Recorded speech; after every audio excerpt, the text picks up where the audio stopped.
Okay, so stop what you are doing right now.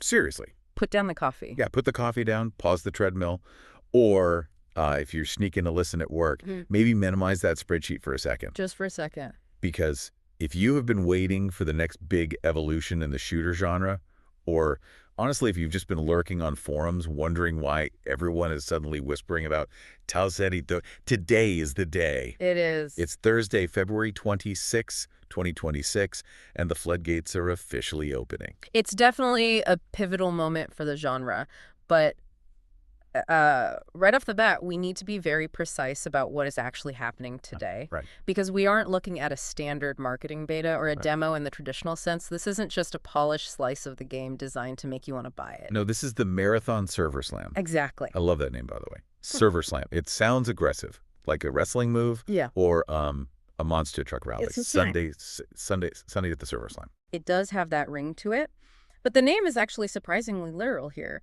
Bungie is inviting the entire world to come in and essentially try to break their infrastructure. Which is wild. It is. It's a massive stress test designed to push their systems to the absolute point of failure before the official commercial launch next week. Which creates a really interesting, slightly chaotic opportunity for us as players. So here is our mission for this deep dive. Let's lay it out. We've pulled together the official announcements from Bungie, technical guides from outlets like Shack News and Insider Gaming, plus some great coverage from WebPC. All the crucial sources. Right. And we are going to equip you with everything you need to know to get in the door. We'll cover exactly what loot you can earn that actually carries over to the main game. Because there are some serious caveats there. Huge caveats. And finally, how to survive your first drop without looking like a total rookie. Which, frankly, is much easier said than done in an extraction shooter. The learning curve here is, well, it's more like a cliff. I'm just excited because this is a chance to jump into a brand new Bungie world for $0. But you're looking at this from a slightly different angle, aren't you? I am. You're looking at the strategy. Yeah, for me, this is a fascinating strategic test. You get a completely risk-free environment to learn the mechanics, understand the map layouts, and figure out the class systems. Before real money is on the line. Exactly. Before permanent stats and your actual wallet are involved, it's a shakedown cruise. Not just for the servers, but for the players too. If you want to be competitive on launch day, today is where you do your homework. Okay, so let's unpack the logistics first to make sure everyone listening can actually get in. Good call. If you are listening to this right now, the server should be live. That's right. The event kicks off today, February 26. Bungie coordinated a simultaneous global launch because they want that massive spike in traffic all at once. Let's run down those times so nobody misses the starting gun. Sure. If you're on the west coast of the U.S., the gates opened at 10 a.m. Pacific time. For the East Coast, that was 1 p.m. Eastern. And for Europe. If you're joining us from London, it was 6 p.m. GMT. And for mainland Europe, 7 p.m. CET. Nice. And how long do we have to cause chaos in there? The servers stay open until Monday, March 2, so you have the full weekend to grind. Now, here is the question I see popping up everywhere. And it's totally valid given the current gaming landscape where literally everything seems to have a price tag. Yep. Do I need to pre-order the game to play this? Because usually beta access is just a carrot used to drive pre-sales. You pre-order now to play 3 days early. Not this time. And that is a crucial distinction. This is completely open. Okay, that's huge. You do not need to pre-order the main game. Whether you are on PS5, Xbox Series X or S, or PC via Steam, you just need to go to your digital store and search for Marathon Server Slam Open Test. Just that specific phrase. Yes. You add that specific item to your cart, it's completely free, and you download it. I really like that. It lowers the barrier to entry entirely. If you've been on the fence, there is literally no reason not to try it out. But why do it this way? What do you mean? Like, why give it away for free right before the actual launch? It's all about the data. Right. The full game release is on March 5. Though, interestingly, one of our sources notes that while the rewards are delivered March 5, the game might technically hit some storefronts on March 6. A bit of a time zone quirk, maybe. Probably. But either way, we are less than a week out. Bungie needs to see what happens when millions of players try to log in simultaneously, hit the matchmaking, and ping the data centers all at once. So we are essentially the crash test dummies here. Effectively, yes. They want us to break it now so it doesn't break next week when people have actually paid $40 for it. That makes sense. A server crash today is a successful test. A server crash next week is a PR disaster and a massive refund nightmare. They need to find those bottlenecks in the architecture while the stakes are low. Okay, so we're in. We've downloaded the client. We are staring at the screen. What are we actually playing? Because extraction shooter is a buzzword that gets thrown around a ton lately. It really does. But for someone who comes from Overwatch or Destiny or maybe Call of Duty, how is this actually different? It's a completely different rhythm. In a standard shooter, the loop is you spawn, you fight, you die, you respawn, and you try to get the high score or capture the flag. Right, it's continuous action. Exactly. But in an extraction shooter like Marathon, the goal is survival and accumulation. Accumulation of loot. Yes. You drop into a hostile zone, in this case, the planet Tau Ceti IV, and you have a strict time limit. You have to explore, scavenge for loot, complete contracts, and then physically reach an extraction point to get out alive. And if you die before you extract, You lose what you have on you. wait, everything. Everything you brought in and everything you found. Oh, wow. That's the pension. It's incredibly high stakes. It introduces a psychological concept called loss aversion to the gameplay loop. You aren't just playing to win, you are playing desperately not to lose. And it's not just other players you're worried about, right? No, not at all. This is PvPvE. Player versus environment. Correct. So while you are constantly checking your corners for other squads who want to put a bullet in you and steal your loot, you are also fighting UESC mechs and AI-controlled enemies that populate the world. So the environment itself is actively trying to kill you. Yes. That sounds stressful, like a heist movie where absolutely everything goes wrong. Now, do I have to go in alone? Because honestly, that sounds terrifying. You can go solo if you prefer that lone wolf, stealthy approach, but the game supports squads of 3. Okay, good. And frankly, for a beginner during a server slam, I would highly recommend teaming up. The dynamics of covering fire, reviving your teammates, and just having extra sets of eyes are invaluable. Definitely. So let's talk about the map. Where are we actually dropping this weekend? We have access to 2 specific zones for the test perimeter and Dire Marsh. Dire Marsh. That sounds absolutely delightful. Oh, yeah. I'm sure it's a lovely vacation spot with great amenities. It sounds like a place where you really need to watch your step and check the water. Totally. Now, to navigate these zones, you'll be choosing a runner. Yes, this is Bungie's take on a class system. The sources mentioned there are 5 distinct runners available for the slam, right? Yes. We know one of them is named Rook, but there are 5 total to experiment with. Each has very different skills and playstyles. And there was something about a 6th one. Right. One interesting note from the technical guides is that there is actually a 6th shell, the Thief, but that is specifically reserved for the full launch. Okay, so you won't see the thief this weekend. Exactly. Good intel so people aren't wasting time clicking around menus looking for an unlock that isn't even in the build. And who are we actually working for? Because in these games, you're usually some kind of mercenary, right? Spot on. You aren't a traditional hero saving the universe. You are a contractor. You're taking jobs from factions. How many factions are we dealing with? There are 5 active in this test. Arachne, Cyberacme, Nucleoric, Traxxas, and Maida. Mida. Okay, Destiny fans are going to perk up at that name immediately. Mida Multi-Tool. Anyone. Oh, yeah. I remember running that in the Crucible for months. Just the classic pop, pop, pop sound. The connections to Bungie's deep lore history are always fun to spot. They really love to reuse and remix their corporate entities across different universes. It's a nice Easter egg. But gameplay-wise, these factions are who you get your missions from. Go here, retrieve this drive, kill this specific target. It's a purely transactional relationship. Now, what I find really interesting, and I want your expert take on this, is the comparison one of our sources made to Arc Raiders. Right, another upcoming extraction game. Yeah. They noted that unlike Arc Raiders, Marathon is heavily class-based. Why does that distinction matter so much? It's a massive differentiator in how you build your strategy. In some extraction shooters, your build is just whatever gear you happen to pick up off the ground. Like a battle royale almost. Sort of. If you find a sniper rifle, well, now you're a sniper. If you find a shotgun, you're a close quarters brawler. But Marathon is different. Very different. In Marathon, your runner choice defines your role fundamentally. It adds a layer of strategic depth that's much closer to a hero shooter or an RPG. So you really have to plan ahead. Yes. You have to ask your squad, does our team have the right mix of abilities to survive a chaotic firefight in the Dire Marsh? Versus just asking, do we all have big guns? It forces actual cooperation. You can't just be 3 lone Rambos running around the map. You need synergy. Exactly. If you have a runner who specializes in speed and mobility and another who specializes in locking down an area with defense, you have to play around those strengths. It's not just about who has the best twitch aim. Not at all. Okay, let's get to the part that motivates the goblin brain in all of us. The loot. The shiny stuff. The incentive structure.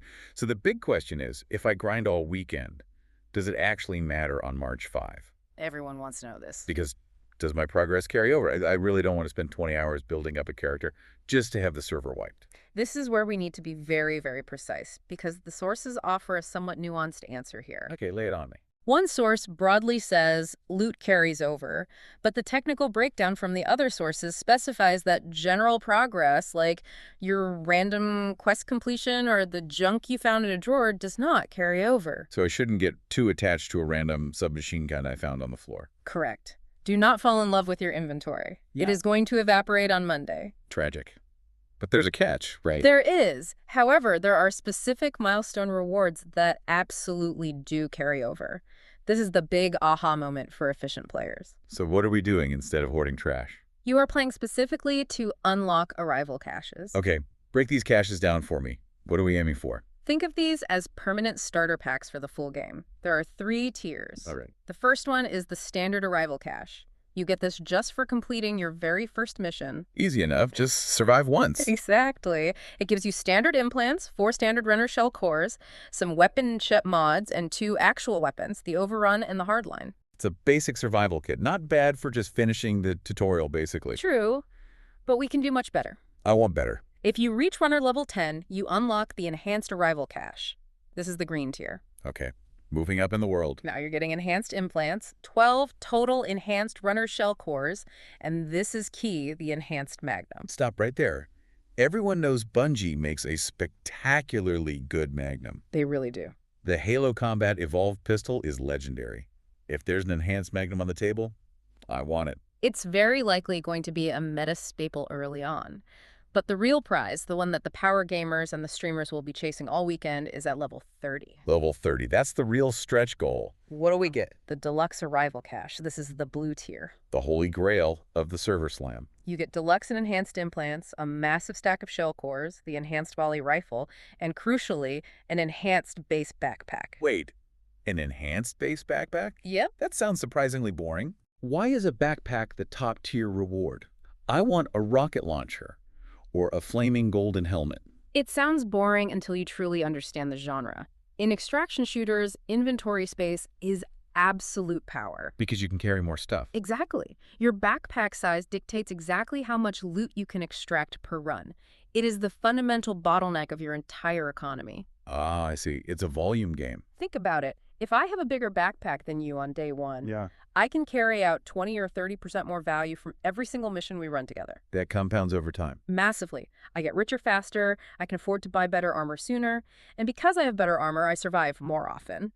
That boring backpack is actually a massive economic multiplier. So it's basically an investment engine for your character. Precisely. If you connect this to the bigger picture, think about day 1 of the full release next week. Okay. Everyone else is starting with rusty pistols and tiny pockets. You log in, having ground out the server slam, and you open a deluxe cache. You instantly have better base stats, better starter guns, and you can carry more loot. You are statistically way more likely to succeed than a totally fresh player. It is a huge advantage. So, hitting level 30 this weekend isn't just for bragging rights on Reddit. It's the smartest strategic move you can make for the long game. Okay, that makes perfect sense. Yeah. And just for showing up, purely for participating in the intro mission, we also get some cosmetics. Right. You get a beta.exe emblem and a complex study background. Nice. Those are the cosmetic bragging rights. They don't help you survive a firefight, but they prove you were there in the trenches when it all started. Always nice to have those early adopter badges. Now, what about the listeners who are busy this weekend? The ones who can't play. Right. Maybe they have family obligations or they're working a double shift, but they still want free stuff for launch day.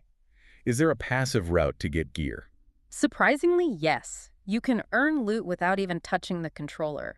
Through Twitch drops. I love technology. How do we set this up so we don't mess it up? First step, and do not forget this link your Bungie.net account to your actual Twitch account. Such a good tip. I have made that exact mistake before. We all have. I watched 4 hours of a tournament once and got absolutely nothing because I forgot to click one authorization button. Exactly. If you don't link them, you are just watching streams for entertainment, not profit. So once we are linked, what's the plan? You just need to watch any localized, drops-enabled stream of Marathon, and the rewards ramp up by the hour. Walk us through the menu. What are we earning? At 1 hour of watch time, you get a Twitch-sponsored kit, which is a bundle of in-game gear, plus the Smiley Worm emblem. A smiley worm. Yeah, Bungie love their weird naming conventions. It seems to be a real theme here. Okay, what about hour 2? At 2 hours, you unlock the Weave Worm profile background. At 3 hours, the GLO Worm weapon sticker. I am sensing a very distinct pattern here with the worms. Are there giant worms on Tau City Sephor? There might be, or maybe it's just a very specific corporate design choice by one of the factions. Creepy either way. And finally, at 4 hours, you get the big cosmetic, the HMG Twitch Engine weapon skin. Okay, so even if you can't actively play, you can throw a stream on your phone, mute it, stick it in your pocket, and just passively earn gear for launch. Exactly. You have until the server slam ends on March 2 to rack up those 4 hours. It requires 0 skill, just battery life and a Wi-Fi connection. All right, we have covered the fun stuff, the loot, the shooting, the worms, but we really need to have a reality check here. We do. You mentioned earlier, this is a stress test. Yes, and I cannot emphasize this enough. Managing your expectations is the absolute key to enjoying this weekend. And not a demo. This is not a polished, perfectly final marketing demo. This is a stress test. Meaning things are going to break. They almost certainly will break. Bungie has explicitly warned players to expect login queues, especially during peak hours today and tomorrow. Oh, yeah? You might get kicked out right in the middle of a really good match. You might see error codes that look like weird animal names. Oh, the classic Bungie error codes. You have been disconnected by error code Weasel or Baboon. Exactly. And there might be short notice maintenance where the servers just go down completely for an hour or two. And it's important to remember, that's not a bug, that's literally the feature. Spot on. By participating today, you are effectively acting as a volunteer test subject. The instability is the point of the whole exercise. Right. If the servers crash hard on Saturday, that means Bungie gets the data to ensure they probably won't crash next Thursday. You are essentially paying with your patience today to ensure a smoother launch next week. Also, content-wise, we aren't seeing the whole game, right? No, definitely not. We already mentioned the Missing Thief class. Right. But also, you won't see any of the late game zones, like Outpost or the Cryo Archive. So the map is restricted. Yes. And there is no ranked mode active this weekend. Plus, obviously, none of the actual Season 1 live service content is in this build. So just don't go in expecting to play the campaign from start to finish. This is a very specific vertical slice. It's a slice engineered to verify the back-end architecture. I want to circle back to something you said about that enhanced base backpack in the level 30 cache. Yeah. It really highlights why doing these deep dives into the sources is so useful. Because, honestly, if I hadn't read that specific technical detail, I might have just played a few matches, had my fun, and quit. Most casual players will do exactly that. But knowing there is a permanent economy-boosting upgrade waiting for me at level 30, that changes my entire weekend plan. That is the beautiful nuance of these extraction games. The metagame starts long before you even drop into the map. You really have to plan. If you ignore the economy side of things, you are playing with one hand tied behind your back. It is not enough to just be a good shooter with fast reflexes. You have to be a good logistics manager, too. So let's bring this all together. Yeah. What does this actually mean for you, the listener, right now? Let's do the checklist. What is the action plan? It means you have a very clear path forward. 1, go to your console or PC store and download the Marathon Server Slam Open Test right now. Again, it's free. Do it right now. 2, link your Twitch account to your Bungie account immediately so you don't miss those drops. And 3. 3, when you actually boot up and play, set a goal. Don't just wander around the swamp aimlessly. Aim for level 30. That deluxe arrival cache is your prime target. And 4, bring some patience. Yes. When you inevitably get stuck in a queue or get booted by error code Weasel, just remember, you are helping stabilize the game for next week. I think what is so fascinating here is just the sheer scale of what Bungie is attempting to do. It's a massive pivot. They're pivoting from Destiny, which is a massive established MMO light where you basically never lose your gear, as a high-stakes cutthroat extraction shooter. It's a huge gamble. It is a significant shift in philosophy. The extraction genre is unforgiving by design. Totally. In Destiny, if you mess up and die, you respawn 5 seconds later with all your favorite guns still in your hands. You might lose a tiny bit of time or have to restart a raid encounter. Right, it's a slap on the wrist. But in Marathon, you can lose hours of accumulated wealth in a single second because someone sniped you from a bush. Brutal. That psychological shift from feeling invincible to feeling constantly hunted is going to be the biggest hurdle for their existing fan base. For sure. This server slam is really their first live chance to see if the broader console community is actually ready for that level of punishment. And to see if the community actually enjoys it. Because there is a very specific kind of adrenaline you get when you have a backpack absolutely stuffed with rare loot, your health is low, and you hear footsteps crunching around the corner. Oh yeah, your heart rate spikes. It's a visceral feeling you just don't get in standard respawn shooters. The heist feeling. It is incredibly potent. But it only works because it comes with a very real risk of total loss. Before we wrap up, I want to touch on those factions one more time. Arachne, Cyberacme, Nucleoric. They paint a picture, don't they? They really imply a very corporate cyberpunk dystopia. It definitely leans heavily into that sci-fi corporate warfare aesthetic. You aren't saving the world from a grand evil. You are doing the dirty, bloody work for megacorporations. Which honestly fits the extraction theme perfectly. It really does. You are a runner. You're a highly lethal, but ultimately disposable asset. Which makes surviving and extracting against the odds feel even more rebellious. You're stealing from the rich corporations and keeping the spoils for yourself. Or you're just dying face down in a swamp on Tau Ceti IV. Let's hope for the former. Keep your head on a swivel. All right. That is the intel straight from the sources. The Marathon Server Slam is live right now. Get in there. It's free. It's on PS5, Xbox, and Steam. You have until March 2 to hit level 30 and secure that deluxe cache for launch day. And don't forget to have a Twitch stream running in the background if you need a break from the action. Whether you are a competitive sweat looking for the next big esports title, or you're just purely curious to see what the creators of Halo and Destiny have been cooking up in secret all these years, this is a no-cost way to find out. Just watch your back when you wander into the Dire Marsh. Always. Now here's a final thought to chew on as you sit there waiting for that download bar to finish. Give it to them. Extraction shooters are fundamentally built on the concept of loss. The raw fear of losing your hard-earned gear is exactly what makes finding it so exciting in the first place. It's the core loop. But in a modern gaming landscape where we have been conditioned to expect constant forward progression, battle passes, and never-ending participation rewards. We're very pampered as players. We really are. So the question is the intense adrenaline of a successful extraction actually worth the crushing frustration of the loss? It's a tough balance. And more importantly, will Bungie's Server Slam prove that their infrastructure can handle the heat, or will the servers and the players crack under the pressure? That is the ultimate question of the weekend. Good luck out there, runners. We will see you on Tau Ceti IV. Extract safely.